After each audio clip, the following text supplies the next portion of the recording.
अस्सलाम वालेकुम friends, welcome to my channel Aasan cooking with Faiza. आज मैं आप लोगों से शेयर करने जा रही हूँ आलू और प्याज के क्रिस्पी पकोड़ों की रेसिपी। इसे हम बिल्कुल बाजार वाले तरीके से बनाएंगे। अक्सर लोग की शिकायत होती है कि उनसे पकोड़े क्रिस्पी और कुरकुरे नहीं बन पाते हैं, तो इस वीडियो में पकोड़ों को बनाने का परफेक्ट तरीका मौजूद है। वीडियो को एंड तक लाजमी देखिएगा। तो चलिए स्टार्ट करते हैं क्रिस्पी पकोड़ों की रेसिपी।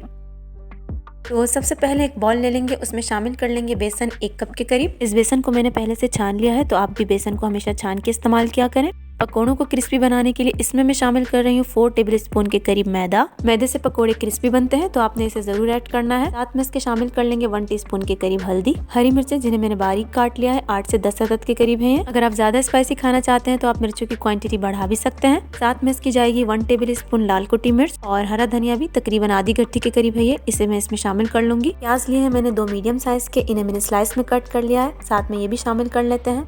साथ में शामिल कर लेंगे 2 मीडियम साइज के आलू, जिन्हें मैंने कद्दूकश कर लिया है। आप चाहें तो आप आलू को स्किप भी कर सकते हैं, ये ऑप्शनल है। अब लास्ट में हम इसके शामिल कर लेते हैं नमक हस्बे जरूरत। यहाँ पर मैं आपसे एक इम्पॉर्टेंट टिप शेयर करना चाहती हूँ कि नमक आपने तभी ऐड करना है जब आप पकोड़ों को फ्राई करने लगे, क्योंकि अगर आपने नमक पहले ऐड कर दिया तो नमक पानी छोड़ देता है। तो इसलिए जब आप पकोड़ों को फ्राई करने लगे नमक तभी डाला करें। अब आपने थोड़ा थोड़ा करके इसमें पानी डाल के पकोड़ों का घोल रेडी कर लेना है। एकदम से बहुत ज्यादा पानी नहीं डाल देना, बिल्कुल थोड़ा थोड़ा करके आपने इसमें पानी शामिल करना है और बिल्कुल एक सख्त सा घोल आपने इस तरीके का रेडी कर लेना है।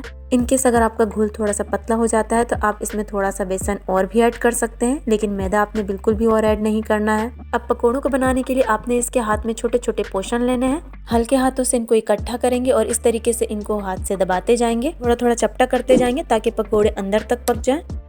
अब दूसरी तरफ ऑयल को मीडियम आंच पर गर्म कर लेंगे।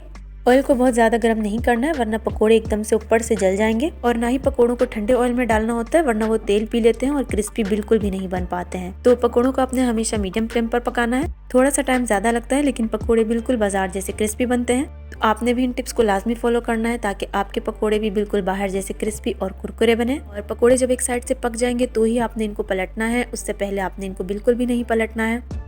जब ये एक तरफ से पकने के करीब हो तो आपने थोड़ा थोड़ा चम्मच चला के इनकी जगह भी चेंज करनी है ताकि पकोड़े जलने ना पाए। ये हीट जो होती है वो साइड्स की निस्बत बीच में ज्यादा लग रही होती है, तो आपने इस वजह से इनकी जगह चेंज करते रहना है। तो यहाँ पर पकोड़े एक साइड से पक चुके हैं और आप देख सकते हैं कि इनको कितना अच्छा कलर आ चुका है। अब आपने इनकी साइड को चेंज कर लेना है और इसी तरीके से आपने दूसरी साइड से भी इन पकोड़ों को पका लेना है। और जब इनका अच्छा सा गोल्डन कलर आ जाए तो आपने इनको निकाल लेना है। तो बहुत ही मजेदार से क्रिस्पी से प्याज के पकोड़े रेडी हो चुके हैं, इन्हें हम निकाल लेते हैं। लास्ट में मैं आपको बताती चलूं कि इन पकोड़ों की रेसिपी को बनाने के लिए मैंने जो मेजरमेंट्स आपसे शेयर की हैं, आपने बिल्कुल उसी हिसाब से तमाम इंग्रेडिएंट्स को लेना है। जैसा कि बेसन मैंने इसमें 1 कप यूज किया है, तो आपने इसे 1 से 1.5 कप नहीं कर देना है, वरना पकोड़े मोटे बनेंगे, इस तरह के क्रिस्पी बिल्कुल नहीं बन पाएंगे। अपने इन टिप्स को फॉलो करते हुए पकोड़े बनाने, इंशाल्लाह आपके पकोड़े भी बिल्कुल बाजार जैसे क्रिस्पी बनेंगे। उम्मीद है ये क्रिस्पी से पकोड़ों की रेसिपी आपको जरूर पसंद आई होगी। वीडियो पसंद आई है तो लाइक और शेयर कर दीजिए, और अगर आप मेरे चैनल पर न्यू हैं तो चैनल को सब्सक्राइब भी कर दीजिए।